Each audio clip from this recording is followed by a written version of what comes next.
తిరుమల తిరుపతి వెంకన్నస్వామి లడ్డూల అంబారు తంబాకు పొట్లం వెళ్ళిందట.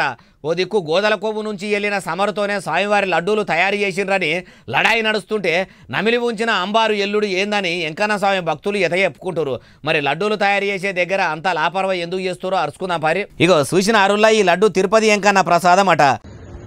యదవులు ఎట్లా తయారయ్యారంటే సాక్షాత్ స్వామివారి ప్రసాదంలోనే ఇగో ఈ గుట్కా పెట్టుకొని ఉంచారు. ఏడుకొండల మీదికి మాదక ద్రవ్యాలు మత్తు పదార్థాలు తీసుకుపోవుడే బంధు. అసోంటిది స్వామివారికి సమర్పించే లడ్డూలల్లా ఇట్లా తంబాకు ఎల్లుడు ఏంది అన్నా చెప్పే. మొన్న 19వ తారీఖున మా మమ్మీ వాళ్ళు తిరుపతి వెళ్ళారు. 20వ తారీఖున దర్శనమై 21వ తారీఖు రిటర్న్ అయ్యారు. ఇవాళ మార్నింగ్ లడ్డూలు ఓపెన్ చేసి చూస్తే ఆ లడ్డూలో అంబర్ ఒక ప్యాకెట్ లో పెట్టి ఇన్నరా ఓ దిక్కు తిరుమల తిరుపతి లడ్డూ లడాయి నడుస్తుంటే అక్కడి సిబ్బంది పెయ్యి ఎంత దగ్గర పెట్టుకొని ఎంత మంచిగా తయారు చేయాలి, ఎంత పవిత్రంగా ఉండాలి.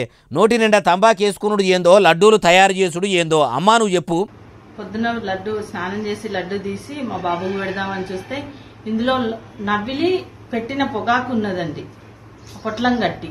ఆ పొట్లం చూసి ఏంటో ఇది అనుకొని మా బాబుకు చూపిస్తే ఇది చూద్దాం మమ్మీ ఇది పొగాకు వాసన వస్తుంది. ఇన్నరా తానం చేసి పవిత్రమైన స్వామివారి లడ్డు ప్రసాదం తీసుకుందాం అనుకుంటే నమిలిన పొగాకి వెళ్ళిందట. మరి కల్తీ నెయ్యిని ల్యాబులకు తీసుకుపోయి టెస్టులు చేయించినట్టే ఈ లడ్డూలు ఎవరు పెట్టిరో అట్లా పని చేసేటోళ్ళ ఊమును కూడా ల్యాబ్ టెస్టు చేసి ఆ లత్కోరు పని చేసిన గుట్కా బ్యాచ్ గాడేవాడు వాడిని కూటమి సర్కారులు పట్టుకుంటారా అంటుర్రు ఈ ముచ్చటిన్నోళ్ళు.